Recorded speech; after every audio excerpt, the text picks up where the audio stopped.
ಹರೇ ಹರೇ ಹರೇ ರಾಮ ಹರೇ ರಾಮ ರಾಮ ರಾಮ ಹರೇ ಹರೇ.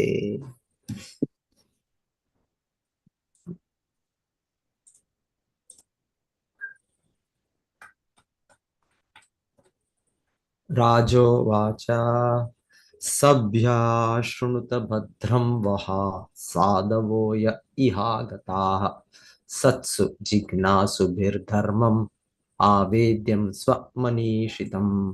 ಪೃಥು ಮಹಾರಾಜ ನುಡಿದನು, ಈ ಸಭೆಯಲ್ಲಿ ನೆರೆದಿರುವ ಓ ಸಭ್ಯರೇ, ನಿಮಗೆಲ್ಲರಿಗೂ ಮಂಗಳವಾಗಲಿ. ತಾವೆಲ್ಲರೂ ಕೃಪೆ ಮಾಡಿ ನನ್ನ ಪ್ರಾರ್ಥನೆಯನ್ನು ಗಮನವಿಟ್ಟು ಆಲಿಸಬೇಕು.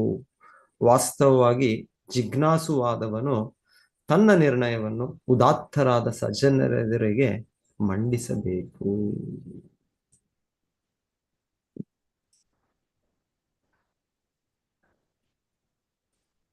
ಸೊ ಇದು ಆದರ್ಶ ಮಹಾರಾಜ, ಆದರ್ಶ ವ್ಯಕ್ತಿ ಪೃಥು ಮಹಾರಾಜರು. ಅವರು ಕರೆದ ಸಭೆ, ಆ ಯಜ್ಞ, ಎಲ್ಲ ಗಣ್ಯ ವ್ಯಕ್ತಿಗಳು ಬಂದಿದ್ದಾರೆ. ಋಷಿಮುನಿಗಳು,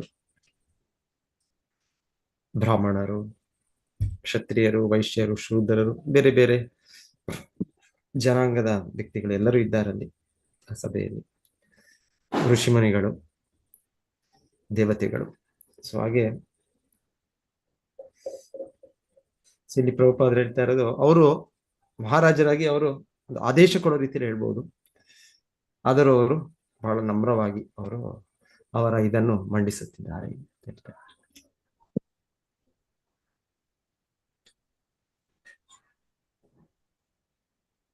ಮತ್ತೆ ಪ್ರಭುಪಾದರು ಇಲ್ಲಿ ಒಂದು ಮುಖ್ಯವಾದ ಪದವನ್ನು ಸಾಧವಹ ಅಂತ ಹೇಳ್ತಾರೆ. ಸಾಧವಹ ಅವರು ಆತರ ಸಾಧು. ಸಾಧು, ನಿಜವಾದ ಸಾಧು ಅಂದ್ರೆ ಭಗವದ್ಗೀತೆಯಲ್ಲಿ ಕೃಷ್ಣ ಹೇಳೋದು, ಯಾರು ತನ್ನ ಭಕ್ತನು ಅವನು ಸಾಧು. ಅಪಿಚೇ ಸುದುರಾಚಾರೋ ಭಜತೆ ಮಾಂ ಅನನ್ಯವಾಕ್ ಸಾಧು ಸಾಧುರೇವ ಸಮಂತವ್ಯ ಸಮ್ಯಕ್ ವ್ಯವಸ್ಥಿತೋ ಹಿ ಸಹ ಸಾಧು ಭಜತೆ ಮಾಂ ಅನನ್ಯವಾಕ್. ಯಾರು ಕೃಷ್ಣನ ಭಕ್ತಿ ಸೇವೆಯಲ್ಲಿ ನಿರಂತರವಾಗಿ ತೊಡಿದರೆ ಅವರು ಸಾಧು. ಬೇರೆ ಕಡೆ ಕೂಡ ಭಾಗವತದಲ್ಲಿ ಸಾಧು ಅಂದ್ರೆ ತಿತಿಕ್ಷವ ಕಾರುಣಿಕ ಸುಹೃದ ಸರ್ವದೇಹಿನ ಅಜಾತ ಶತ್ರವ ಶಾಂತ ಸಾಧವ ಸಾಧುಭೂಷಣ. ಸೊ ಸಾಧುವಿನ ಲಕ್ಷಣಗಳಿದೆ, ಅವರ ದಿವ್ಯ ಗುಣಗಳಿದೆ. ಸಹನೆ, ಕರುಣೆ, ತಿತಿಕ್ಷವ ಕಾರುಣಿಕ ಸುಹೃದ, ಎಲ್ಲರಿಗೂ ಒಳ್ಳೆ ಹಿತೈಷಿ. ತಿತಿಕ್ಷವ ಕಾರುಣಿಕ ಸುಹೃದ ಸರ್ವದೇಹಿನ ಅಜಾತ ಶತ್ರವ, ಯಾರು ಅವರಿಗೆ ವೈರಿ ಇಲ್ಲ, ಅವರಿಗೆ ವೈರಿ ಹುಟ್ಲಿಲ್ಲ. ಅಜಾತ ಶತ್ರವ ಶಾಂತ, ಅವರು ಶಾಂತವಾಗಿದ್ದಾರೆ, ಪೀಸ್ಫುಲ್. ಇದೆಲ್ಲ ಸಾಧುಗಳ ಸಾಧುಭೂಷಣ, ಆಭರಣಗಳು, ಅವರ ಗುಣಗಳು ದಿವ್ಯ. ಈಗ ಸಾಧು ಬಗ್ಗೆ ಬೇರೆ ಬೇರೆ ಕಡೆ ಇನ್ನೊಂದ್ ಕಡೆ ಏನ್ ಕೇಳ್ತೇನೋ, ತದ್ವಾಗ್ ವಿಸರ್ಗೋ ಜನತಾಗ ವಿಪ್ಲವ ಯಸ್ಮಿನ್ ಪ್ರತಿ ಶ್ಲೋಕಂ ಅಬದ್ಧವತ್ಯಪಿ ನಾಮಾನಿ ಅನಂತಸ್ಯ ಯಶೋ ಅಂಕಿತಾನಿ ಶೃಣ್ವಂತಿ ಗಾಯಂತಿ ಗೃಹಣಂತಿ ಸಾಧವಃ. ಸಾಧು ಇದೆ, ಸಾಧು. ಸೊ ಸಾಧು ಅನ್ನೋ ವ್ಯಕ್ತಿ ಈ ರೀತಿ ಭಾಗವತದ ಉಚ್ಚಾರಣೆ ಆಗಿರ್ಬೋದು, ಇಲ್ಲಂದ್ರೆ ಇನ್ನೇನಾದರೂ ಭಗವಂತನ ಗುಣಗಾನ ಮಾಡೋ ಒಂದು ಪ್ರಯತ್ನ ಆಗಿರ್ಬೋದು, ಅದು ಅಷ್ಟು ಒಂದು ಒಳ್ಳೆಯ ಇದರಲ್ಲಿ ಪದಗಳ ಇದರಲ್ಲಿ ಒಂದು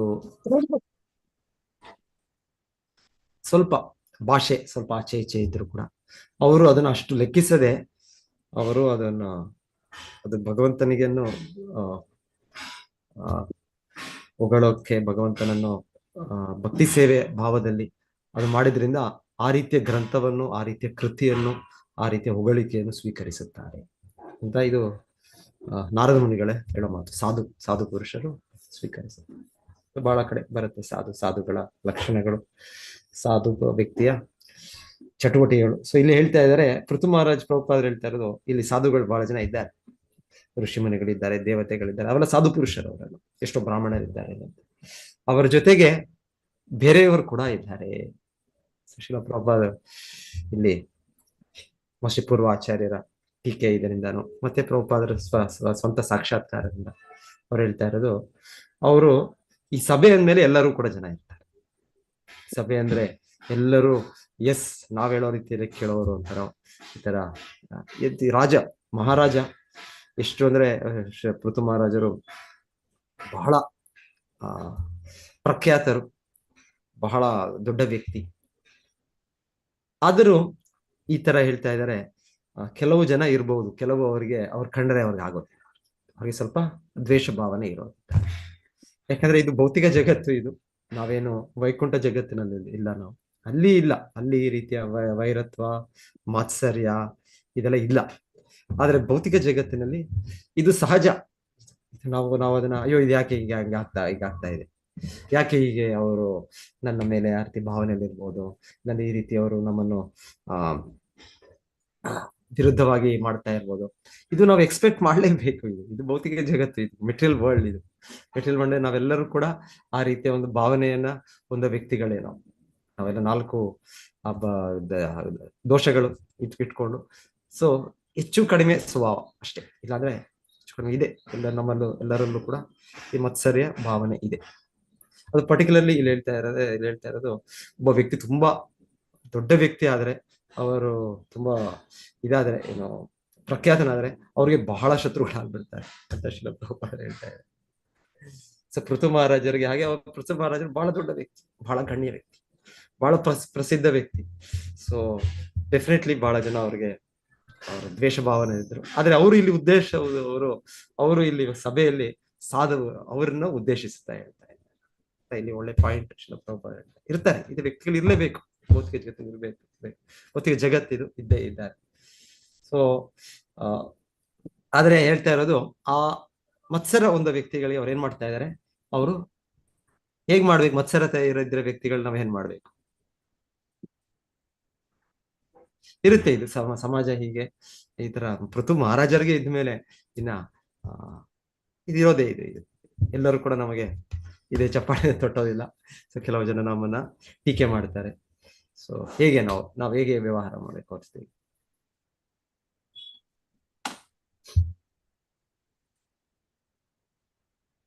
ಪೃಥು ಮಹಾರಾಜರು ಏನ್ ಮಾಡ್ತಾ ಇದ್ದಾರೆ,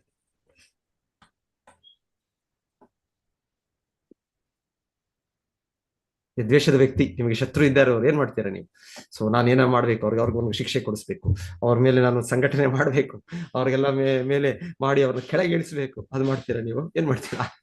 ರಾಜಕೀಯ ನಡೆಯುತ್ತೆ, ರಾಜಕೀಯಲ್ಲಿ ಇದ್ದಾರೆ, ವಿರುದ್ಧ ಇದು ನಡೆಯುತ್ತೆ, ಅಲ್ಲೇ ಇಷ್ಟೇ. ಅಲ್ಲಿ ಹೇಗೋ ಅವರು ಇದೋ ಅಲ್ಲೋ ಅದ ನಿಜವಾದ ವೈರಿಗಳಾಗ್ಬಿಡ್ತಾರೆ ರಾಜಕೀಯ ಆಗ್ಬಿಟ್ಟು, ಅವ್ರನ್ನ ಹೇಗೋ ಅಲ್ಲಿಂದ ಅವರ ಸ್ಥಾನದಿಂದ ಕೆಳಗಿಳಿಸ್ಬೇಕು, ಅವರ ಖ್ಯಾತಿಯನ್ನು ಕೆಳಗಿಳಿಸ್ಬೇಕು, ಅವರಿಗೆ ಒಂದು ಇದು ಮಾಡ್ಬೇಕು, ನಾವು ಅದು ಮಾಡ್ಬೇಕು, ಈ ತರ ಎಲ್ಲ ಮಾಡ್ತೀವಿ. ನಾವಾಗ ಮಾಡ್ಬೇಕಾ? ನಾವು ಏನ್ ಮಾಡ್ಬೇಕು? ಹೇಗೋ ಅವ್ರನ್ನ ಅಲ್ಲಿ ಸೀಟಿಂದ ಕೆಳಗಿಳಿಸಿಡ್ಬೇಕು. ಸೊ ಆಕ್ಚುಲಿ ಹೇಳ್ತಾರೆ, ಮಧ್ಯಮ ಭಕ್ತನು ಅಂದ್ರೆ ಏನ್ ಮಾಡ್ತಾರೆ ಮಧ್ಯಮ ಭಕ್ತರು? ಈಶ್ವರೇ ತದಧೀನೇಶು ಬಾಲಿಸೇಶು ದ್ವಿಷತ್ಸು ಚ ಪ್ರೇಮ ಮೈತ್ರಿ ಕೃಪಾ ಉಪೇಕ್ಷಾ ಸಭಕ್ತ ಮಧ್ಯಮ. ಸೊ ಕನಿಷ್ಠ ಭಕ್ತಿಯಲ್ಲಿ ಇರುತ್ತೆ ನಮಗೆ, ಕನಿಷ್ಠ ಭಕ್ತಿ, ನಾವು ಕನಿಷ್ಠ ಭಕ್ತರೇ, ಆರಂಭಿಕ ಭಕ್ತರೇ ನಾವೆಲ್ಲ. ಸೊ ನಮ್ಮಲ್ಲಿ ಮತ್ಸರತೆ ಇರುತ್ತೆ. ಸೊ ಭಕ್ತರ ಮಧ್ಯೆ ಕೂಡ ನಮಗೆ ಮತ್ಸರತೆ ಇರುತ್ತೆ, ಅಸೂಯೆ ಇರುತ್ತೆ, ನಮಗೆ ದ್ವೇಷ ಇರುತ್ತೆ ನಮಗೆ. ಸೊ ಅವ್ರು ತುಂಬಾ ಮುಂದೆ ಹೋಗ್ಬಿಟ್ರು, ಅವರು ನಮಗೆ ಅವರೇ ಸೇವೆ ಮಾಡ್ತಾರೆ, ನನಗೆ ಸೇರ್ಕೊಳ್ಳಿಲ್ಲ ಅವರು, ನೋಡಿ ಅವರೇ ನನ್ನ ಸೇವೆ ಕಿತ್ಕೊಂಡ್ಬಿಟ್ರು ಅವರು. ಸೊ ಈ ರೀತಿಯಲ್ಲೂ ನಮಗೆ ಮತ್ಸರತೆ ಇದೆಲ್ಲ ಇರುತ್ತೆ ನಮಗೆ. ಸೊ ನಾನ್ ಮಾಡ್ಬೇಕು, ಸೊ ನಾನು ಇದು ಮಾಡ್ಬೇಕು, ಈ ಸೇವೆ ನಾನ್ ಮಾಡ್ಬೇಕು, ಸೊ ಈ ತರ ಕೂಡ ಇರ್ಬೋದು. ಸೊ ಎನಿವೆ, ಸೊ ಇದು ಕನಿಷ್ಠ ಭಕ್ತರಲ್ಲಿ ನಾವು ಕನಿಷ್ಠ ಭಕ್ತರು ಇದೆಲ್ಲ ಇದೆ ನಮ್ಮಲ್ಲಿ, ಇದೆಲ್ಲ ಒಂದು ಕೊಳಕು ಇದೆ ನಮ್ಮಲ್ಲಿ. ಆದ್ರೆ ಮಧ್ಯಮ ಸ್ಥಿತಿಯಲ್ಲಿ ಹೋದ ಭಕ್ತರು ಹೇಳ್ತಾರೆ, ಅವರು ಉತ್ತಮ ಸ್ಥಿತಿಯಲ್ಲಿ ಇಲ್ಲವೇ ಇಲ್ಲ. ಅವರು ಭಾವಿಸುವುದು ಎಲ್ಲರೂ ಕೂಡ ಭಕ್ತರೇ, ನಾನು ಅಭಕ್ತನು ಅಂತ. ಸೊ ಅದು ಸಹಜವಾಗಿ ಅವರು ಉತ್ತಮ ಭಕ್ತರಿಗೆ, ಮಹಾಭಾಗವತರಿಗೆ ವೈಕುಂಠವಾಸಗಳಿಗೆ ಅದು ಬೇರೆ. ಅದು ಬಿಟ್ರೆ ಇದು ಪ್ರಚಾರ ಮಾಡೋಕೆ ಅವರು ಕೂಡ ಇಲ್ಲಿ ಬಂದಾಗ ಈ ರೀತಿಯ ಮಧ್ಯಮ ಸ್ಥಿತಿಗೆ ಇಳಿದು ಬರ್ತಾರೆ ಅಂತ ಹೇಳ್ತಾರೆ. ಸೊ ಪೃಥು ಮಹಾರಾಜರು ಹಾಗೆ, ಅವರು ಶುದ್ಧ ಭಕ್ತರು, ಅವರು ಉನ್ನತ ಭಕ್ತರು, ಮಹಾಭಾಗವತರು, ಅವರಿಗೆ ಯಾರ ಮೇಲೂ ಏನೋ ಒಂದು ಇದೇ ಇಲ್ಲ ಅವರಿಗೆ. ಆದರೂ ಅವ್ರು ಮಧ್ಯಮ ಇದಕ್ಕೆ ಬಂದಾಗ ಅವರು ಆ ರಾಜ ಕಾರ್ಯಭಾರ ನಿರ್ವಹಣೆ ಮಾಡ್ತಾ ಇದ್ದಾರೆ, ಅವರ ಅಧಿಕಾರ ರೆಸ್ಪಾನ್ಸಿಬಿಲಿಟಿ ಇದೆ ಅವರಿಗೆ. ಆಗ ಅವರು ವ್ಯತ್ಯಾಸ ನೋಡ್ತಾ ಇದ್ದಾರೆ. ಎಲ್ಲ ಜೀವಿಗಳು, ಕೆಲವು ಜನ ಅಮಾಯಕರಿದ್ದಾರೆ, ಕೆಲವು ಜನ ಭಕ್ತರಿದ್ದಾರೆ, ಭಗವಂತನಿದ್ದಾನೆ, ಮತ್ತೆ ಕೆಲವರು ದ್ವೇಷಿಗಳಿದ್ದಾರೆ, ದ್ವೇಷ ಭಾವನೆಯಲ್ಲಿ ಇದ್ದಾರೆ. ಅವರು ನಮ್ಮ ಮೇಲೆ ಅವ್ರಿಗೆ ಏನೋ ಅಪಾರ್ಥದಿಂದಾನೋ ಇನ್ನೊಂದು ಜನರಲಿ ಮಿಸ್ಅಂಡರ್ಸ್ಟ್ಯಾಂಡಿಂಗ್ ನಾವು ದ್ವೇಷ ಮಾಡ್ಕೊಳ್ಳೋದು ಇದು ಸರಿಯಾಗಿ ಅರ್ಥ ಮಾಡ್ಕೊಂಡಿಲ್ಲ. ಸರಿಯಾಗಿ ಅರ್ಥ ಮಾಡ್ಕೊಂಡಿರೋ ವ್ಯಕ್ತಿ ಯಾಕೆ ದ್ವೇಷ ಮಾಡ್ತೀವಿ? ನಾವು ಅರ್ಥ ಮಾಡ್ಕೊಳ್ಳೋದು ಅನ್ನೋದೇ ಈ ದ್ವೇಷ ಬರುತ್ತೆ, ಈ ಅಸೂಯೆ ಬರುತ್ತೆ, ಈ ರೀತಿಯ ಒಂದು ನೆಗೆಟಿವ್ ಎಮೋಷನ್ಸ್ ಬರುತ್ತೆ. ಸೊ ಅವ್ರೇನ್ ಮಾಡ್ತಾರೆ, ಇಲ್ಲಿ ಹೇಳೋದು ಏನ್ ಮಾಡ್ತಾರೆ ಮಧ್ಯಮ ಭಕ್ತರು ಅಸೂಯೆ ಪಡೋ ವ್ಯಕ್ತಿಗಳಿಗೆ? ಉಪೇಕ್ಷಾ. ಉಪೇಕ್ಷಾ ಅಂದ್ರೆ ಅಷ್ಟೇ, ಅವ್ರಿಗೆ ಅವರಿಂದ ಅವ್ರನ್ನ ಜಗಳ ಮಾಡ್ಬೇಕು, ಯುದ್ಧ ಮಾಡ್ಬೇಕು, ಅವ್ರನ್ನ ಕೆಳಗಿಳಿಸ್ಬೇಕು, ಅವ್ರಿಗೆ ಶಿಕ್ಷೆ ಕೊಡು ಹೋಗೋದಿಲ್ಲ. ಅದನ್ನ ಅವ್ರನ್ನ ಬಿಟ್ಬಿಡ್ತಾರೆ, ಅವ್ರಿಗೆ ಅವ್ರ ಪಾಡಿಗೆ ಬಿಟ್ಬಿಡ್ತಾರೆ ಅವ್ರು. ನೀವೇನು ಇವಾಗ ಒಳ್ಳೆ ಉದಾಹರಣೆ ನಾವು ನೋಡ್ತೀವಲ್ಲ, ಇವಾಗ ಇದೆಲ್ಲ ಸಮಾಜದಲ್ಲಿ ದೊಡ್ಡ ಆನೆ ಹೋಗ್ತಾ ಇರುತ್ತೆ, ಎಲ್ಲಿ ಹೋಗ್ತಾ ಇರುತ್ತೆ? ಬೀದಿಯಲ್ಲಿ ಹೋಗ್ತಾ ಇರುತ್ತೆ.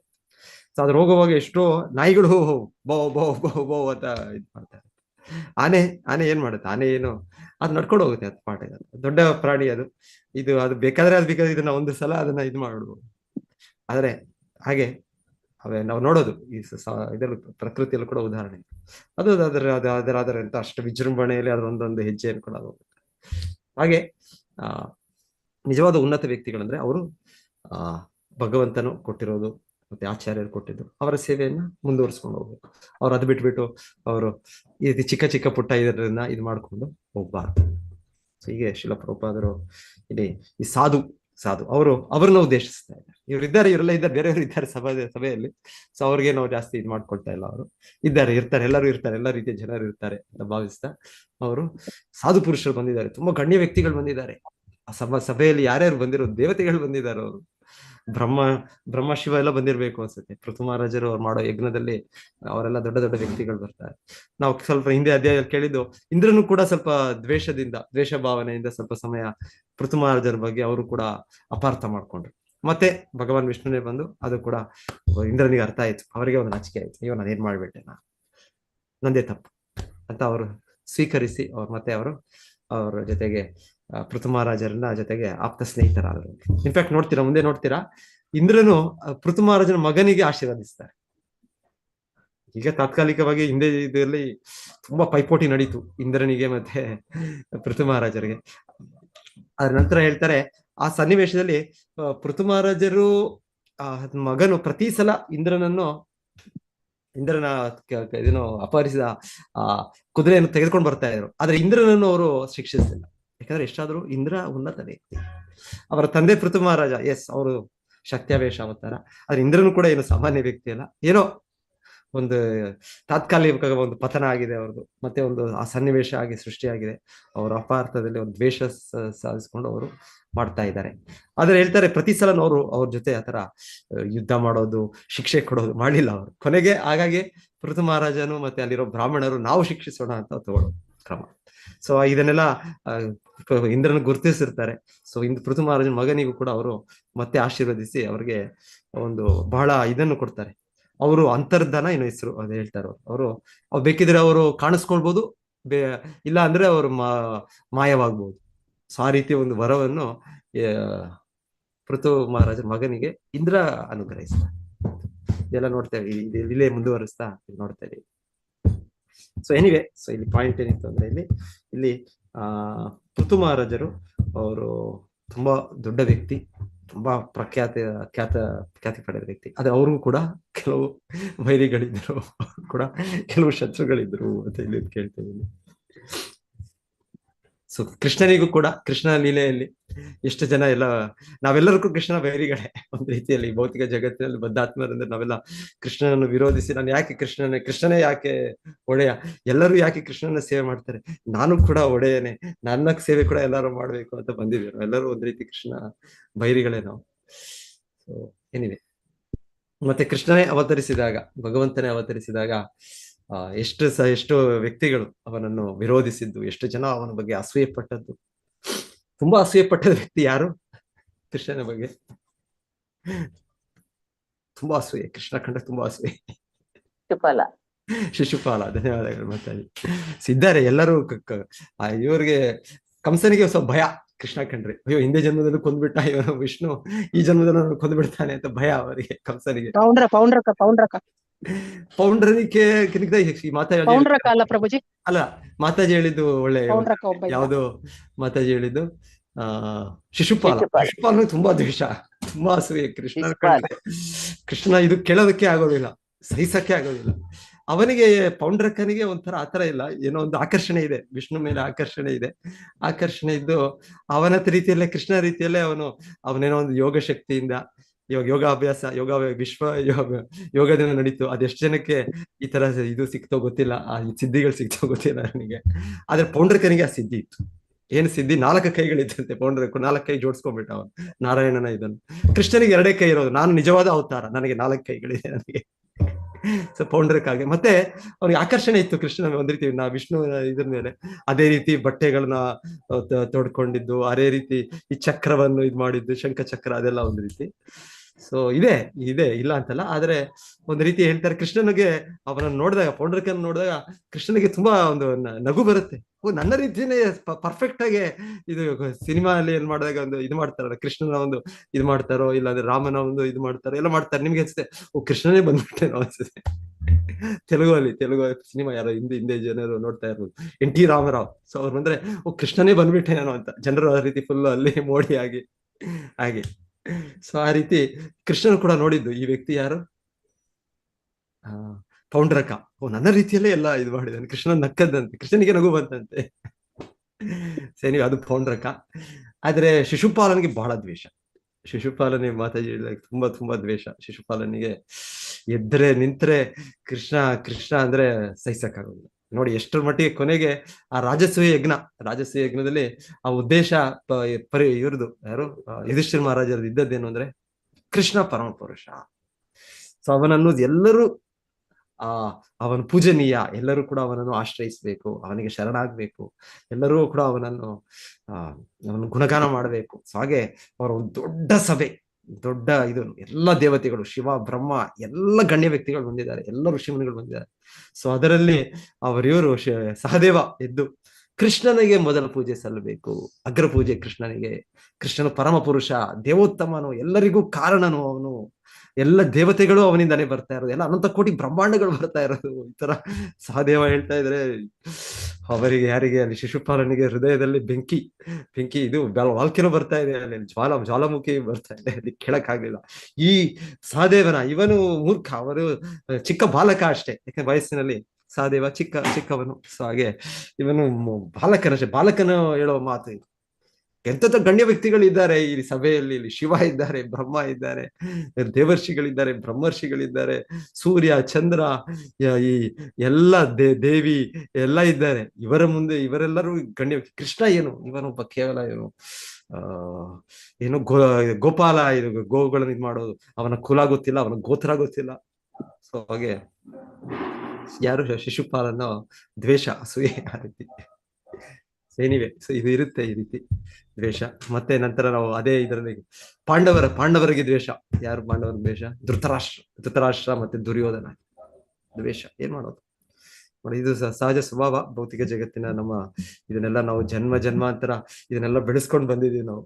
1 ಜನ್ಮ ಅಲ್ಲ, 2 ಜನ್ಮ ಅಲ್ಲ, 4 ಜನ್ಮ ಅಲ್ಲ, 10 ಜನ್ಮ ಅಲ್ಲ, 1000 ಲಕ್ಷ ಜನ್ಮಗಳು ನಾವ್ ಇದನ್ನೆಲ್ಲ ಚೆನ್ನಾಗಿ ಇದನ್ನೆಲ್ಲ ಬೆಳೆಸಿ ಇಟ್ಕೊಂಡಿದೀವಿ ಎಲ್ಲ ನಾವು ಒಳಗೆ. ಸೊ ಇದೆಲ್ಲ ಇದೆ ನಮಗೆ ಭೌತಿಕ ಜಗತ್ತಿನಲ್ಲಿ. ಶಿಲಾ ಪ್ರಭುಪಾದರಿಗೂ ಶುದ್ಧ ಭಕ್ತರು, ಶಿಲಾ ಪ್ರಭುಪಾದರು ಅವರು ಈ ಸಂಸ್ಥೆ ಬೆಳೆಸಿ ಅವರು ತುಂಬಾ ವಿಶ್ವವಿಖ್ಯಾತರಾಗ್ತಾರೆ. ಶಿಲಾ ಪ್ರಭುಪಾದರು ಚಿಕ್ಕ ಸಮಯ 1965 ಅಷ್ಟವರೆಗೂ ಶಿಲಾ ಪ್ರಭುಪಾದರು ಒಂದು ರೀತಿಯಲ್ಲಿ ಭಾರತದಲ್ಲಿ ಇಲ್ಲೇ ಇದ್ದಾರೆ. ಎಲ್ಲರೂ ಬೀದಿಯಲ್ಲಿ ಎಲ್ಲ ಅವರು ತಿರುಗ್ತಾ ಇದ್ದಾರೆ. ಬಾಂಬೆಯಲ್ಲಿ ಪ್ರಭುಪಾದರು ಹುಟ್ಟಿದ್ದು ಕೋಲ್ಕತ್ತಾದಲ್ಲಿ. ಸೊ ಕೋಲ್ಕತ್ತಾದಲ್ಲಿ ಇದ್ರು. ಮತ್ತೆ ಶಿಲಾ ಪ್ರಭುಪಾದರು ಪ್ರಯಾಗ್, ಇದು ಅಲಹಾಬಾದ್, ಅಲ್ಲಿ ಅವರ ಬಿಸ್ನೆಸ್ ಎಲ್ಲ ಮಾಡಿದ್ರು. ಮತ್ತೆ ಬಿಸ್ನೆಸ್ ಟೈಮಲ್ಲಿ ಅವ್ರು ಎಲ್ಲ ಕಡೆ ಪ್ರವಾಸ ಮಾಡ್ತಾ ಇದ್ರು, ಬಾಂಬೆ ಎಲ್ಲ ಮಾಡ್ತಾ ಇದ್ರು. ಮತ್ತೆ ಅವರು ಅವರ ವನಪ್ರಸ್ಥವನ್ನು ಸ್ವೀಕರಿಸಿದ ಮೇಲೆ ಅವರು ಪ್ರಚಾರ ಶುರು ಮಾಡಿ ಝಾನ್ಸಿ ಅಲ್ಲೆಲ್ಲ ಮತ್ತೆ ಪುಸ್ತಕಗಳು ಬ್ಯಾಕ್ ಟು ಗಾಡೆಡ್ ಅದೆಲ್ಲ ಬರಿತಾ ಇದ್ರು. ತುಂಬಾ ಪ್ರಯತ್ನ ಮಾಡ್ತಾ ಇದ್ರು ಪ್ರಭುಪಾದರು. ಬೀದಿ ಅರಿತಾ ಇದ್ರು, ಕಾನ್ಪುರ್, ಡೆಲ್ಲಿ, ಅಲ್ಲಿ ಎಲ್ಲೆಲ್ಲ ಕಡೆ. ಸೊ ಯಾರು ಆತರ ಪ್ರಭುಪಾದರು ಅಷ್ಟು ಪ್ರಸಿದ್ಧರಿಲ್ಲ ಆ ಟೈಮಲ್ಲಿ. 1965 ಗೊತ್ತಿಲ್ಲ. ಈಗಲೂ ಕೂಡ ಆಕ್ಚುಲಿ ಹೇಳ್ಬೇಕು ಅಂದ್ರೆ ಜನರಿಗೆ ಇಸ್ಕಾನ್ ಗೊತ್ತು, ಇಸ್ಕಾನ್ ಹರೇ ಕೃಷ್ಣ ಗೊತ್ತು, ಆದ್ರೆ ಯಾರಿದು ಮಾಡಿದ್ದು ಅಂತ ಜನರಿಗೆ ಗೊತ್ತಿಲ್ಲ. ಬೇರೆ ಎಷ್ಟೇ ಸಂಸ್ಥೆಗಳು ನೋಡಿ, ಅವ್ರು ಯಾರ ಸಂಸ್ಥೆಗಳು ಅವ್ರ ಹೆಸರೇ ಇಟ್ಕೊಂಡ್ಬಿಡ್ತಾರೆ ಅವ್ರು. ಪ್ರಭುಪಾದ್ ಆತರ ಪ್ರಭುಪಾದ್ ಮಿಷನ್ ಅಂತ ಆತರ ಇಟ್ಕೊಂಡಿಲ್ಲ, ಪ್ರಭುಪಾದ್ ಸೊಸೈಟಿ ಅಂತ ಇರ್ಲಿಲ್ಲ. ಪ್ರಭುಪಾದ್ ಕೃಷ್ಣ ಕಾನ್ಶಿಯಸ್ನೆಸ್, ಅಂತರ್ ರಾಷ್ಟ್ರೀಯ ಕೃಷ್ಣ ಪ್ರಜ್ಞ, ಕೃಷ್ಣನನ್ನ ಮುಂದೆ ಇಟ್ರು.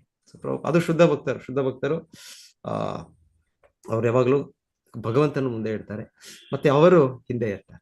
ಎನಿವೆ, ಹಾಗೆ ಅದು ಭಗವಂತನು ಅವ್ರನ್ನು ಕೂಡ ಫೇಮಸ್ ಮಾಡಿ. ಸೊ ಪ್ರಭುಪಾದರು ಫೇಮಸ್ ಆದ್ರೆ, ಸೊ ಹೇಳ್ತಾರೆ ಒಂದ್ ಸಮಯಕ್ಕೆ ಆಗ ಪ್ರಭುಪಾದ ಮತ್ತೆ ಭಾರತಕ್ಕೆ ವಾಪಸ್ ಬರ್ತಾರೆ. ಪ್ರಭುಪಾದಗೇನು ಬರೋ ಇಚ್ಛೆ ಇರ್ಲಿಲ್ಲ. ಹಾಗೆ ಪ್ರಭುಪಾದರು ಅಲ್ಲಿ ಭಾರತದಲ್ಲಿ ಅಲ್ಲಿ ಜನರು ಕೃಷ್ಣ ಅಂದ್ರೆ ಗೊತ್ತು, ಕೃಷ್ಣ ಪ್ರಜ್ಞೆಯಲ್ಲಿ ಇದ್ದಾರೆ, ಇಲ್ಲದೆ ಇರ್ಬೋದು, ಅವ್ರು ತುಂಬಾ ಉನ್ನತ ಭಕ್ತಿಯಲ್ಲಿದ್ದೇ ಇರೋದು. ಆದ್ರೆ ಒಂದು ಮಟ್ಟಿಗೆ ಅವರೆಲ್ಲರೂ ಕೂಡ ಕೃಷ್ಣ ಪ್ರಜ್ಞಾವಂತಾರೆ. ಪ್ರಭುಪಾದ ಕೇಳ್ತಾರೆ, ಯಾರು ನಿಮ್ಮ ಭಾರತದಲ್ಲಿ ಎಷ್ಟು ಜನ ಪಾಲನೆ ಮಾಡ್ತಾರೆ? ಅಲ್ಲಿ ಎಲ್ಲರೂ ಕೃಷ್ಣ ಪ್ರಜ್ಞೆಯಲ್ಲಿದ್ದಾರೆ. ಹಾಗೆ ಪ್ರಭುಪಾದರು ಒಂದು ಇಂಟರ್ವ್ಯೂ ಹೇಳ್ತಾರೆ, ಅಲ್ಲಿ ಇಲ್ಲೆಲ್ಲರೂ ಕೃಷ್ಣ ಗೊತ್ತು ಇಲ್ಲಿ, ಆದ್ರೆ ಅಷ್ಟು ತೀವ್ರವಾಗಿ, ಅಷ್ಟು ಇದಕ್ಕೆ ಸೀರಿಯಸ್ ಆಗಿ ತಗೊಂಡೇ ಇರದೇ ಇರ್ಬೋದು ನಾವು. ಸೊ ಪ್ರಭುಪಾದರು ಹಾಗೆ ಪಾಶ್ಚಾತ್ಯ ದೇಶದಲ್ಲಿ ಪ್ರಚಾರ ಮಾಡ್ತಾರೆ. ಮತ್ತೆ ಅಲ್ಲಿ ಒಂದು ಲಾಸ್ ಏಂಜಲೀಸ್ ಅದನ್ನ ಹೆಡ್ ಕ್ವಾರ್ಟರ್ಸ್ ಮಾಡ್ಕೊಂಡು ಪ್ರಭುಪಾದ ಪ್ರಚಾರ.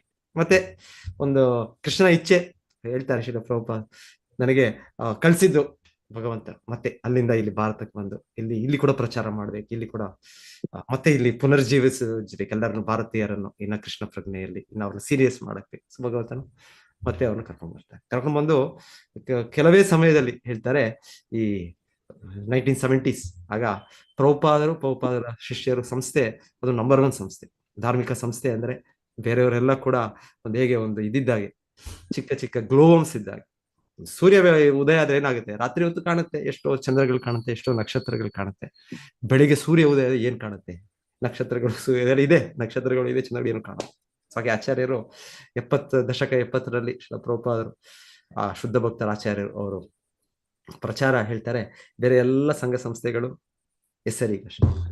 ಪ್ರಭುಪಾದರು ತುಂಬಾ ಪ್ರಸಿದ್ಧರಾಗ್ತಾರೆ. ಆದ್ರೆ ಪ್ರಭುಪಾದರು ಕೂಡ ತುಂಬಾ ಜನ ದ್ವೇಷ ಪಡ್ತಾರೆ. ಅಯ್ಯೋ, ನೀವೇನ್ ಮಾಡ್ಬಿಟ್ರಿ, ನೀವು ಹಿಂದೂ ಧರ್ಮವನ್ನು ನೀವು ನಾಶ ಮಾಡ್ಬಿಟ್ರಿ, ನೀವು ಹೋಗಿ ಅಲ್ಲಿ ಮ್ಲೇಚ್ಛರು ಯವನರು ಅವ್ರನ್ನೆಲ್ಲರೂ ಕೂಡ ಬ್ರಾಹ್ಮಣರು ಮಾಡ್ತಾ ಇದ್ದೀರಾ.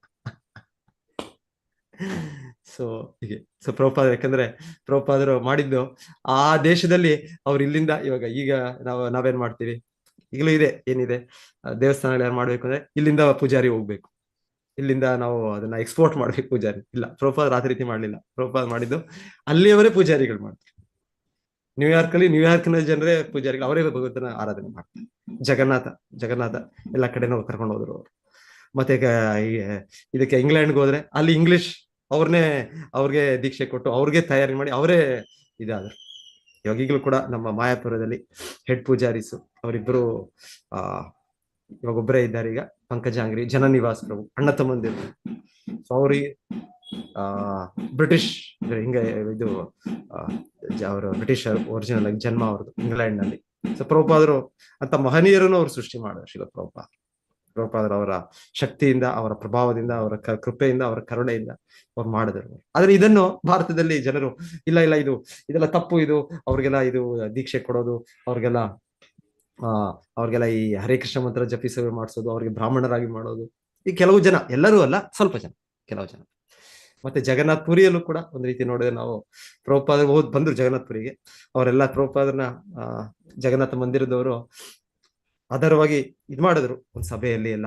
ಆದರೆ ಅವರ ಶಿಷ್ಯರಿಗೆ ಅವರು ಅನುಮತಿ ಕೊಡ್ಲಿಲ್ಲ ಪ್ರವೇಶಕ್ಕೆ. ಶ್ರೀಲ ಪ್ರಭುಪಾದ ಹೇಳ್ತಾರೆ, ನಾನು ಕೂಡ ಪ್ರವೇಶ ಮಾಡೋದಿಲ್ಲ, ನನ್ನ ಶಿಷ್ಯರಿಗೆ ನೀವು ಪ್ರವೇಶ ಕೊಟ್ರೆ ನಾನು ಬರ್ತೇನೆ, ನಾನು ಭಗವಂತ ಜಗನ್ನಾಥನ ನಾನು ಕೂಡ ಇದು ದರ್ಶನ ಮಾಡಕ್ ನನಗೆ, ಇಲ್ಲಾಂದ್ರೆ ನಾನು ಮಾಡೋದಿಲ್ಲ. ಅಷ್ಟರ ಮಟ್ಟಿಗೆ ಶ್ರೀಲ ಪ್ರಭುಪಾದ ಅವ್ರ ಶಿಷ್ಯರ ಮೇಲೆ ಅಷ್ಟು ಪ್ರೀತಿ ಪ್ರಭುಪಾದರು ಮಾಡಿ. ಆಮೇಲೆ ಭಗವಂತನ ಇಚ್ಛೆಯಿಂದ ಅದೇ ಪ್ರಭುಪಾದರು ಭುವನೇಶ್ವರಲ್ಲಿ ದೊಡ್ಡ ಕೇಂದ್ರ ಮಾಡ್ತಾರೆ.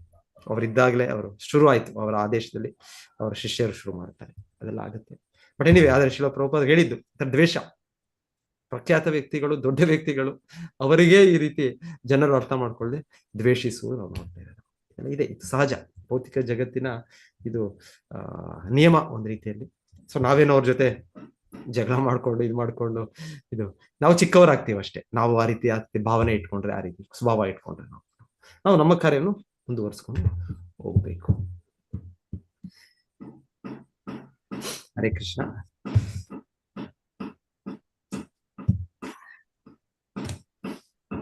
ಇನ್ನ ಒಂದೊಂದು ಹೇಳ್ತಾರೆ ಶ್ರೀಲ ಪ್ರಭುಪಾದರು. ಅಂದ್ರೆ ಒಂದೊಂದ್ಸಲ ಏನಾಗುತ್ತೆ, ಒಬ್ಬ ವ್ಯಕ್ತಿ ದೊಡ್ಡ ವ್ಯಕ್ತಿ ಆದ್ರೂ ನಮಗೆ ಸ್ವೀಕರಿಸಕ್ ಆಗೋದಿಲ್ಲ. ಯಾಕೆ ನಮಗೆ ಅವರನ್ನು ಒಂದು ತುಂಬಾ ಒಂದು ಇದರ ಹತ್ರ ಫೆಮಿಲಿಯಾರಿಟಿ ಬ್ರೀಡ್ಸ್ ಕಂಟೆಂಪ್ಟ್ ಅಂತ ಹೇಳ್ತೇವೆ. ಹತ್ತಿರದಲ್ಲಿ ಒಂದ್ಸಲ ನಾವು ವ್ಯಕ್ತಿಗಳನ್ನ ನೋಡ್ತಾ ನೋಡ್ತಾ ಆ ವ್ಯಕ್ತಿಯನ್ನು ಗುರ್ಸಕ್ಕಾಗಲ್ಲ, ಅವರ ಒಳ್ಳೆ ಗುಣಗಳನ್ನ ನೋಡ್ಸ್ಕೊಳ್ಸಕ್ಕಾಗಲ್ಲ. ಅದು ಫೆಮಿಲಿಯಾರಿಟಿ ಹತ್ತಿರದ ಒಂದು ಇದು ಯಾವಾಗ್ಲೂ ಅದು ಇದನ್ನು ಇನ್ನೇನೋ ಇದಕ್ಕೆ ಕಲ್ಪಿಸುತ್ತೆ. ಫೆಮಿಲಿಯಾರಿಟಿ ಬ್ರೀಡ್ಸ್ ಕಂಟೆಂಪ್ಟ್ ರೀತಿ. ಮತ್ತೆ ಈಗ ಶಿಲಪ್ರಭುಪಾದರೆ ಒಂದು ರೀತಿಯಲ್ಲಿ ಶಿಲಪ್ರಭುಪಾದರೆ ಅವ್ರನ್ನ ಅಷ್ಟೇ ಸೀರಿಯಸ್ ಆಗಿ ಅವರ ಹೆಂಡತಿಯವರು ಅವ್ರ ಮಕ್ಕಳು ತಗೊಳ್ಳಿಲ್ಲ. ಶುದ್ಧ ಭಕ್ತರು ಅವ್ರ ಮನೆಯಲ್ಲೇ ಒಂದು ರೀತಿ ಅವರು ಸಂಪೂರ್ಣವಾಗಿ ಅವ್ರಿಗೆ ಸಹಕಾರ ಕೊಡ್ಲಿಲ್ಲ. ಸೊ ಶಿಲಪ್ರಭುಪಾದ ಡೆಫಿನೆಟ್ಲಿ ಗೃಹಸ್ಥ ಜೀವನ, ಮಕ್ಕಳನ್ನು ಹೆಂಡತಿಯನ್ನು ರಕ್ಷಿಸಬೇಕು, ಪೋಷಿಸಬೇಕು ಮಾಡಿದ್ರು, ಮಾಡ್ಲಿಲ್ಲ ಅಂತಲ್ಲ, ಆ ಕರ್ತವ್ಯ ಮಾಡಿದ್ರು ಶಿಲಪ್ರಭುಪಾದ. ಆದ್ರೆ ಒಂದು ಸಮಯದಲ್ಲಿ ಪ್ರಭುಪಾದರು ಆಯ್ತು, ನನ್ನ ಈಗ ಫಿನಿಶ್, ನನ್ನ ಭೌತಿಕ ಕರ್ತವ್ಯಗಳು ಫಿನಿಶ್, ನನಗೆ ಮುಖ್ಯ ಕರ್ತವ್ಯ ಇದೆ, ನನ್ನ ಗುರು ಭಕ್ತಿ ಸಿದ್ಧಾಂತ ಸರಸ್ವತಿ ಠಾಕೂರ್, ಸೊ ಅವರನ್ನ ಸೇವೆ ಮಾಡ್ಬೇಕು ನಾನು ಅಂತ ಅವರು ಆಚಾರ್ಯರು ಮಾಡಿದ್ರು.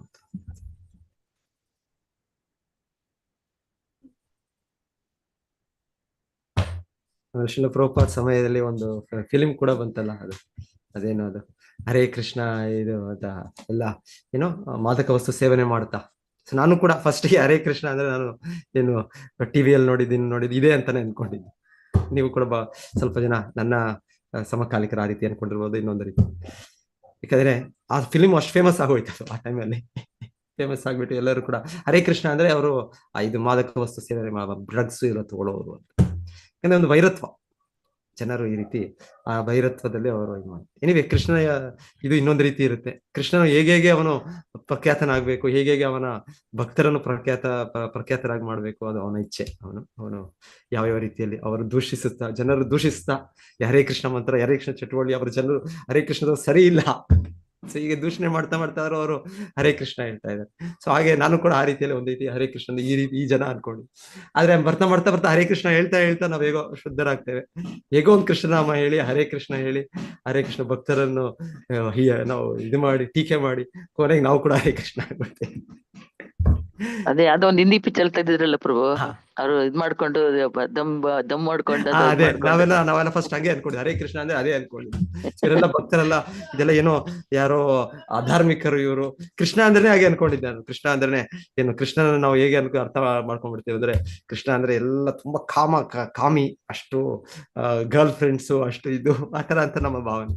ಸೊ ಹಾಗೆ ಹೇಳ್ತಾ ಅನ್ಕೊಳ್ತಾ ಒಂಥರ ನಾವು ಹೇಳೋದು ಹೇಗೋ ಕೃಷ್ಣ ಚಿಂತೆ ಮಾಡ್ತಾ ಇದೀವಿ. ಈಗ ಕಂಸನು ಚಿಂತೆ ಮಾಡ್ತಾ ಇದ್ನಂತ ಅಲ್ವಾ, ಕಂಸನ ನಾರದರು ಹೇಳ್ತಾರೆ, ಕಂಸನು ಕೃಷ್ಣ ಪ್ರಜ್ಞೆ ನನಗಿಲ್ಲ ಅಲ್ವಾ, ಅವನು ಎದ್ರು ಕೂತ್ರು ಮಲಗಿದ್ರು ಕೃಷ್ಣನೇ ಹೇಳ್ತಾ ಇರ್ತಾರೆ. ನಾರದರು ಹೇಳ್ತಾರೆ, ಹಾಗೆ ಉಳ್ತಾರೆ ಕಂಸರನ್ನು. ಹಾಗೆ ಹೇಗೋ ಒಂದು ಜನರು ಕೃಷ್ಣನನ್ನು ನೆನೆಸ್ತಾ, ಕೃಷ್ಣ ನಾಮವನ್ನು ಹೇಳ್ತಾ, ಕೃಷ್ಣನ ಭಕ್ತರನ್ನು ಇದು ಮಾಡ್ತಾ, ಹೇಗೋ ಕೃಷ್ಣ ಭಕ್ತಿಗೆ ಬರ್ಲಿ ಅವರು ಅಷ್ಟೇ. ಎಲ್ಲರಿಗೂ ಶುಭ ಆಗುತ್ತೆ.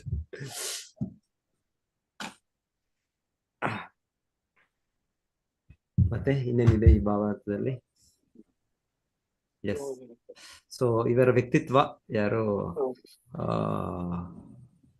ಇಷ್ಟು ದೊಡ್ಡ ವ್ಯಕ್ತಿ ಹೇಳ್ತಾ ಇರೋದು, ಆದರೂ ಕೂಡ ಅವರು ಇನ್ನೊಬ್ಬರ ಅಭಿಪ್ರಾಯ ಕೂಡ ಕೇಳ್ತಾರೆ, ಹಿರಿಯರ ಅಭಿಪ್ರಾಯವನ್ನು ಕೇಳ್ತಾರೆ. ಇದು ತುಂಬಾ ಬಹಳ ಇದು ಉತ್ತಮ ಇದು ಹಿರಿಯರ ಒಂದು ಇದನ್ನು ಅವ್ರಿಗೆಲ್ಲ ಗೊತ್ತು, ಏನು ಗೊತ್ತಿಲ್ಲ ಅಂತಲ್ಲ, ಪೃಥ್ವಿ ಮಹಾರಾಜ್ಗೆಲ್ಲ ಗೊತ್ತು, ಅವ್ರು ಆದೇಶಿಸಬಹುದು. ಆದ್ರೆ ಇಲ್ಲಿ ಗಣ್ಯ ವ್ಯಕ್ತಿಗಳು ಬಂದಿದ್ದಾರೆ, ಮಹಾತ್ಮರು ಬಂದಿದ್ದಾರೆ, ಅವರ ಇದನ್ನು ಅವರು ನಾನು ಇವಾಗ ಏನೋ ಹೇಳ್ತೀನಿ, ಇದು ಸರಿನಾ, ಇದು ದಯವಿಟ್ಟು ನೀವು ಇದನ್ನ ಅನುಮೋದಿಸಿ.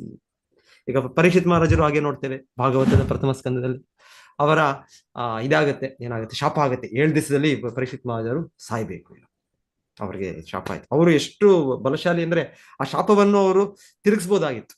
ಆ ಶಾಪವನ್ನು ಅವರು ಇದು ನಲಿಫೈ ಮಾಡಿ, ಅದನ್ನ ಶೂನ್ಯ ಮಾಡಿ ಅವನಿಗೆ ಶಾಪ ಹಾಕ್ಬೋದಾಯ್ತು, ಯಾರು ಶೃಂಗಿಗೆ ಹಾಕ್ಬೋದಾಗಿತ್ತು. ಅಷ್ಟು ಬಲ ಇದೆ ಅವ್ರಿಗೆ, ಅಷ್ಟು ಶಕ್ತಿ ಇದೆ, ಭಗವಂತನ ಪರಮ ಭಕ್ತರು. ಆದ್ರೆ ಅವರು ಇದು ಭಗವಂತನ ಇಚ್ಛೆ, ಕೃಷ್ಣ ಇಚ್ಛೆ. ಸೊ ನಾನು ಈಗ ಸಂಪೂರ್ಣವಾಗಿ ವೈರಾಗ್ಯ ಪಥವನ್ನು ಸ್ವೀಕರಿಸಬೇಕು. ಸೊ ಹಾಗೆ ಅವರು ನಾನು ಇದು ಅಂಟಿಕೊಂಡಿದ್ದೆ ಇಲ್ಲಿ ಈ ಜಗತ್ತಿಗೆ, ಇದಕ್ಕೆ ಆ ರೀತಿ ಅವರು ಬಾಬಾ ಒಂದು ಪಾಸಿಟಿವ್ ಆಗಿ ಅವರು ಅದನ್ನ ಒಂದು ಒಳ್ಳೆ ಇದರಲ್ಲಿ ಸ್ವೀಕರಿಸ್ತಾ ಅವರು ಹೋಗ್ತಾರೆ. ಈಗ ಯಮುನಾ ತಟದಲ್ಲಿ ಅಲ್ಲಿ ಹೋಗಿ ಅವರು ಹೇಳ್ತಾರೆ, ಎಲ್ಲ ಸುದ್ದಿ ಬಂದದ್ದೇ ಹೇಳ್ತಾರೆ, ಎಲ್ಲ ಋಷಿಮುನಿಗಳು. ಅವರೇನೋ ಇನ್ವಿಟೇಷನ್ ಕೊಡ್ಬೇಕಾಗಿಲ್ಲ, ಅಷ್ಟು ದೊಡ್ಡ ವ್ಯಕ್ತಿ ಅಂದ್ರೆ ಎಲ್ಲದ ಇವರು ಕೇಳಿದ್ದು ಋಷಿಮುನಿಗಳು, ದೇವತೆಗಳು ಎಲ್ಲ ಕೇಳಿದ್ರು, ಆ ಸುದ್ದಿ ಕೇಳಿದ್ರು ಎಲ್ಲ ಓಡಿ ಬರ್ತಾರೆ. ಓ, ಪರೀಕ್ಷಿತ್ ಮಹಾರಾಜರಂತ ದೊಡ್ಡ ಶುದ್ಧ ಭಕ್ತರು, ಅವರು ದೇಹತ್ಯಾಗ ಮಾಡ್ತಾ ಇದಾರೆ. ಇಲ್ಲೇನೋ ಆಗ್ಲಿಕ್ಕಿದೆ, ದೊಡ್ಡ ಸಂಗತಿ ಆಗ್ಲಿಕ್ಕಿದೆ. ಮತ್ತೆ ಅವರ ಅಂತ್ಯ ಸಮಯದಲ್ಲಿ ನಮಗೆ ಅವರ ಸಂಘವನ್ನು ನಾವು ಪಡೆಯೋಣ. ಸ್ವಂತ ಅವರೆಲ್ಲ ಬಂದು ಬಂದಾಗ ಇವರು ಅವ್ರನ್ನೆಲ್ಲ ಕೂಡ ಒಂದು ಗೌರವದಿಂದ ಆಹ್ವಾನಿಸಿ, ಇವರು ಕೂಡ ಹೇಳಿದ್ದಿದೆ ಹೀಗೆ. ಸೊ ಹೀಗೆ ನಾನು ಈಗ ಕೇವಲ ಕೃಷ್ಣನನ್ನು ಚಿಂತಿಸಿದ್ರೆ ಸಾಕ, ಕೃಷ್ಣನನ್ನು ಕೀರ್ತಿಸಿದ್ರೆ ಸಾಕ, ಕೃಷ್ಣನನ್ನು ಧ್ಯಾನಿಸಿದ್ರೆ ಸಾಕ. ಈಗ ನಾನು ಮರಣ ಸಮಯ ನಂಗೆ ಬಂದ್ಬಿಟ್ಟಿದೆ. ಈಗ ಇನ್ನೇನು ನಾನು ಏನ್ ಮಾಡ್ಬೇಕೀಗ, ಏನು ನನ್ನ ಕರ್ತವ್ಯ ಏನು ಅಂತ ಅವ್ರು ಪ್ರಶ್ನೆ ಕೇಳ್ತಾರೆ. ಪ್ರಶ್ನೆ ಕೇಳ್ತಾ ಅವ್ರ ಬಾಯಿಂದಲೇ ಉತ್ತರ, ಕೃಷ್ಣನನ್ನು ಚಿಂತಿಸಿದ್ರೆ ಸಾಕ, ಕೃಷ್ಣನ ಭಕ್ತಿ ಮಾಡಿದ್ರೆ ಸಾಕ ನಾನು. ಆದ್ರೆ ಅವರು ಕೇಳಿದ್ರು, ನೀವ್ ಹೇಳಿ, ನೀವು ನಿಮ್ಮ ಮಾತಿಂದ ಹೇಳಿ, ನಾನು ಏನ್ ಮಾಡ್ಲಿ ನಾನು ಅಂತ ಹೇಳಿ ಸುಮ್ಮ ನಮ್ರವಾಗಿ ಹೇಳಿ. ಮತ್ತೆ ಶುಕಮುನಿಗಳು ಬರ್ತಾರೆ, ಅವರು ಕೂಡ ಅದೇ ಕೇಳ್ತಾರೆ, ಏನು ಪ್ರತಿಯೊಬ್ಬ ಮನುಷ್ಯನ ಕರ್ತವ್ಯ, ಅದರಲ್ಲೂ ಸಾಯುವ ಮನುಷ್ಯನ ಕರ್ತವ್ಯ ಏನು. ಸೊ ನಾನು ಹಂತದಲ್ಲಿದ್ದೇನೆ. ಸೊ ಹಾಗೆ ನಂತರ ಶುಕಮುನಿಗಳು ಬರಿಯಾನೇಶತೆ ಪ್ರಶ್ನ ಕೃತೋ ಲೋಕ ಹಿತಂ ನೃಪ ಆತ್ಮವಿತ್ ಸಮ್ಮತ ಪುಂಸಾಂ ಶ್ರೋತವ್ಯಾದಿ ಯಃ ಪರಹ ಶ್ರೋತವ್ಯಾದಿನಿ ರಾಜೇಂದ್ರ ನೃಣಾಂ ಸಂತಿ ಸಹಸ್ರಶಃ ಅಪಶ್ಯತಾಂ ಆತ್ಮತತ್ವಂ ಗೃಹೇಶು ಗೃಹಮೇದಿನ ನಿದ್ರಯಾರಿಯತ ನಕ್ತಂ ವ್ಯವಾಹೇನ ಚವಾವಯ. ಸೊ ಈ ರೀತಿ ಶುಕಮುನಿಗಳು ಅವರ ಉತ್ತರವಾಗಿ, ನಿನ್ನ ಪ್ರಶ್ನೆ ತುಂಬಾ ಉತ್ತಮವಾದ ಪ್ರಶ್ನೆ, ಇದಕ್ಕಿಂತ ಉನ್ನತವಾದ ಪ್ರಶ್ನೆ ಇಲ್ಲ. ನಿನ್ನ ಪ್ರಶ್ನೆ ಇಟ್ಸ್ ಬರಿಯಾನ್ ಅಂದ್ರೆ ತುಂಬಾ, ಇಲ್ಲಿ ಪ್ರಶ್ನೆ ಇವ್ರಿಗೆ ಕೇಳ್ತಾ ಇರೋದು ಈ ರೀತಿ ಪ್ರಶ್ನೆ ಅಂದ್ರೆ, ಈ ತರ ಶುದ್ಧ ಭಕ್ತರು ಅವ್ರು ಮಾತಾಡೋದು ಹೇಳೋದು ಪ್ರತಿಯೊಂದು ಕೂಡ ತುಂಬಾ ಬೆಲೆ ಬಾಳುವಂತಹದ್ದು, ಅದು ತುಂಬಾ ಮಹತ್ವವಾದದ್ದು. ನಿನ್ನ ಪ್ರಶ್ನೆಯಿಂದ ಸಮಾಧಾನ, ಆ ಒಂದು ಉತ್ತರಕ್ಕೆ ಲೋಕಕ್ಕೆ ಕಲ್ಯಾಣ ಆಗುತ್ತೆ ಅಂತ ಶುಕಮುನಿಗಳು ಭಾಗವತನ ಹೇಳಲಿಕ್ಕೆ ಶುರು ಮಾಡ್ತಾರೆ. ಹರೇ ಕೃಷ್ಣ. ಸೊ ನಾನು ಇಲ್ಲಿ ನಿಲ್ಲಿಸ್ತೇನೆ, ಯಾರಾದ್ರೂ ಏನಾದ್ರು ಹೇಳ್ಬೇಕು, ಸೇರಿಸ್ಬೇಕು ಅಂದ್ರೆ ಹರೇ ಕೃಷ್ಣ ಪ್ರಭುಜಿ. ಹರೇ ಕೃಷ್ಣ ಪ್ರಭುಜಿ. ಹರೇ ಕೃಷ್ಣ ಪ್ರಭುಜಿ. ಇದು ಋತು ಮಹಾರಾಜರ ಅಣತಿ ಏನದ, ತಾವೆಲ್ಲರೂ ಕೃಪೆ ಮಾಡಿ ನನ್ನ ಪ್ರಾರ್ಥನೆಯನ್ನು ಗಮನವಿಟ್ಟು ಆಲಿಸಬೇಕು ಅಂತ ಪ್ರಾರ್ಥನೆ ಮಾಡ್ತಾರಲ್ಲ, ಅದಕ್ಕೇನೆ ನಾವು ಋತು ಮಹಾರಾಜರ ಅಣತಿ ಅಂತ ಹೇಳೋದು ಪ್ರಭುಜಿ. ಅಣತಿ ಅಂದ್ರೆ ಏನು? ಅಣತಿ ಅಂದ್ರೆ ಇಂಗ್ಲಿಷ್ ನಲ್ಲಿ ಇಲ್ಲಿ ಶಿಲ ಪ್ರಭುಪಾದರು ಇನ್ಸ್ಟ್ರಕ್ಷನ್ಸ್ ಬೈ ಮಹಾರಾಜ್ ಪೃಥು ಅಂತ ಹೇಳಿದ್ದಾರೆ. ಅಧ್ಯಾಯದ ಹೆಸರು ಇನ್ಸ್ಟ್ರಕ್ಷನ್ಸ್, ಉಪದೇಶಗಳು. ಆಜ್ಞೆಯನ್ನು ಬರುತ್ತಲ್ಲ, ಆಜ್ಞೆ ಅಂದ್ರೆ ಆಜ್ಞೆ ಬರುತ್ತಲ್ಲ ಪ್ರಭು. ಇನ್ಸ್ಟ್ರಕ್ಷನ್ಸ್ ಅವರು ಅಂದ್ರೆ ದಿವ್ಯ ಉಪದೇಶಗಳು. ಇಲ್ಲಿ ಹೇಳ್ತಾ ಇರೋದು ಅವರು ನಮಗೆ ದಿವ್ಯ ಉಪದೇಶ. ಇವಾಗ ಏನು ಅವರ ಸಾಕ್ಷಾತ್ಕಾರದಿಂದ ಹೇಳ್ತಾ ಇರೋದು. ಪ್ರತಿಯೊಂದು ಅವ್ರಿಗೆ ಕಾಣ್ತಾ ಇದೆ, ಈಗೇನು ಊಹಾಪೋಹ ಅಲ್ಲ. ದೇವರಿಗಿರ್ಬೋದು, ದೇವರು ನಿರಾಕಾರ ಸ್ವರೂಪ, ಅವರು ಸಾಕಾರ ಸ್ವರೂಪವನ್ನು ಸ್ವೀಕರಿಸಿ ಅವರು ಬರ್ತಾರೆ, ನಿರಾಕಾರ ಅದೆಲ್ಲ ಅಲ್ಲ. ಇವರಿಗೆ ಯಥಾರ್ಥ, ಇವರಿಗೆ ವಾಸ್ತವ ಇದಿದೆ, ಅನುಭವ ಇದೆ. ಪರಮ ಸತ್ಯ ಅಂದ್ರೆ ಏನು, ಭಗವಂತನಂದ್ರೆ ಏನು, ಬ್ರಹ್ಮಜ್ಯೋತಿ ಅಂದ್ರೆ ಏನು, ಎಲ್ಲವೂ ಗೊತ್ತಿದ್ದವರು ನಮಗೆ ಆ ದಿವ್ಯ ಅವ್ರ ಮಾರ್ಗದರ್ಶನವನ್ನು ಕೊಡ್ತಾ ಇದ್ದಾರೆ.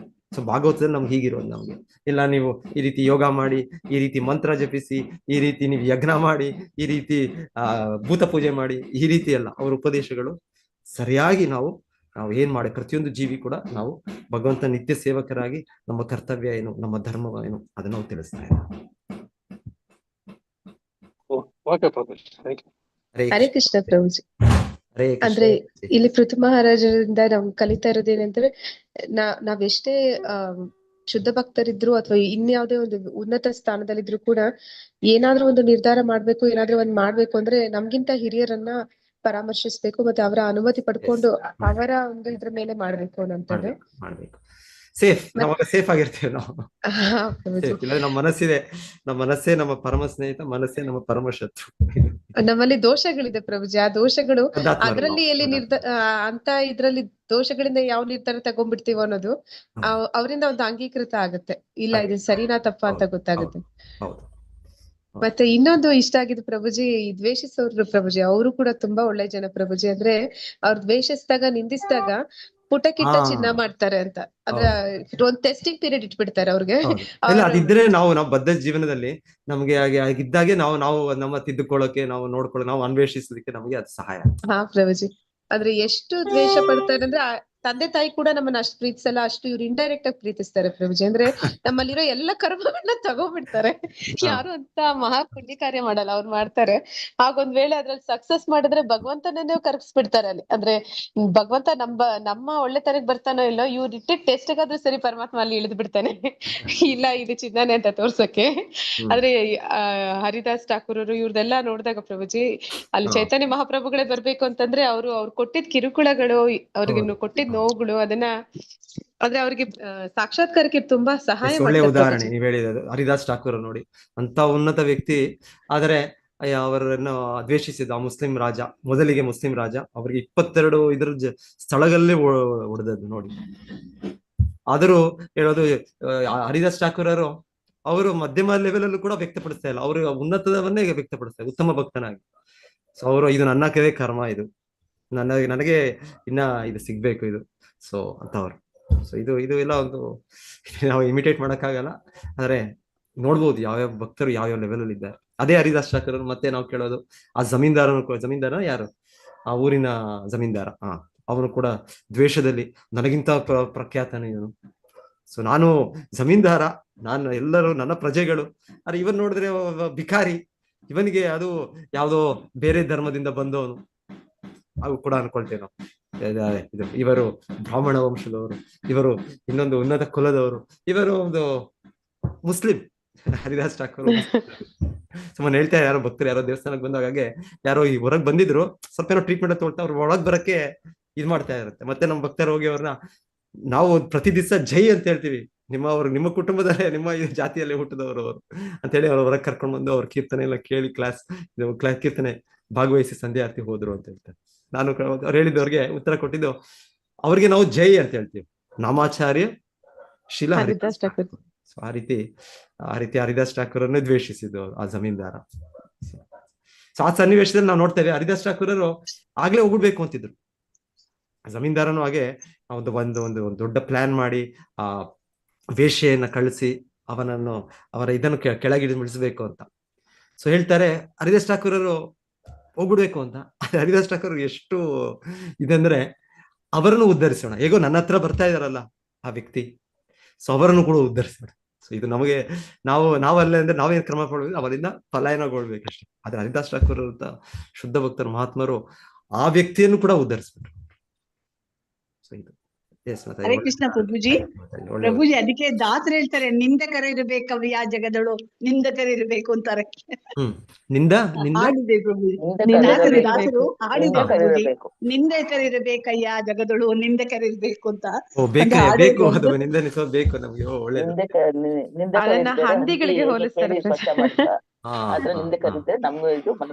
ನಮ್ಮಲ್ಲಿರೋ ಕೆಟ್ಟದನ್ನೆಲ್ಲ ತೆಗಿತಾರೆ. ಭಗವಂತನ್ ಕೂಡ ಆತರ ನಮ್ಮ ಭಕ್ತಿಯಲ್ಲಿ ನಾವಿರೋ ಮಟ್ಟದಲ್ಲಿ ಈ ರೀತಿ ಅರೇಂಜ್ ಮಾಡೋದ್ರಿಂದ ನಾವು ಸ್ವಲ್ಪ ಇನ್ನ ಸೀರಿಯಸ್ ಆಗ್ತೇವೆ. ಇಲ್ಲಾಂದ್ರೆ ನಾವು ಏನ್ ಮಾಡೋದು, ನಮ್ಮ ಈ ಮತ್ತೆ ಭೌತಿಕ ಇದಕ್ಕೆ ಹೋಗ್ಬಿಡ್ತೇವೆ ನಾವು. ಸೊ ಭಗವಂತನ ಈ ರೀತಿ ಮಾಡೋದ್ರಿಂದ ನಾವು ಒಂದು ಕಾಂಪಿಟಿಷನ್ ಮನೋಭಾವನ, ಇನ್ನೊಂದು ಮನೋಭಾವ, ಇದರಿಂದ ನಾವು ಕೂಡ ಭಗವಂತನು ಈ ರೀತಿ ವ್ಯವಸ್ಥೆ ಮಾಡ್ತಾರೆ. ಹರೇ ಕೃಷ್ಣ. ಬೇರೆ ಬೇರೆ ರೀತಿ ಇದು ನಮಗೆ ಶುದ್ಧ ಭಕ್ತರಾಗ್ಬೇಕು. ನಾವು ಸಂಪೂರ್ಣವಾಗಿ ಪರಿಶುದ್ಧ ಭಕ್ತರಾದ್ರೆ ಭಗವದ್ಧಾಮಕ್ಕೆ ಹೋಗಕ್ ಸಾಧ್ಯ ಆಗುತ್ತೆ. ಓಕೆ, ಹರೇ ಕೃಷ್ಣ. ಸೊ ನಾಳೆ ಪಾನಿಹಟ್ಟಿ ನೋಡೋಣ, ನಾಳೆ ಪಾನಿಹಟ್ಟಿ ಇದೆ, ಏನಾದ್ರು ಪ್ರೆಸೆಂಟೇಶನ್ ಇದೆ ಅನ್ಸುತ್ತೆ, ಅದ್ರ ಬಗ್ಗೆ ನೋಡ್ಕೊಂಡು ಪಾನಿಹಟ್ಟಿ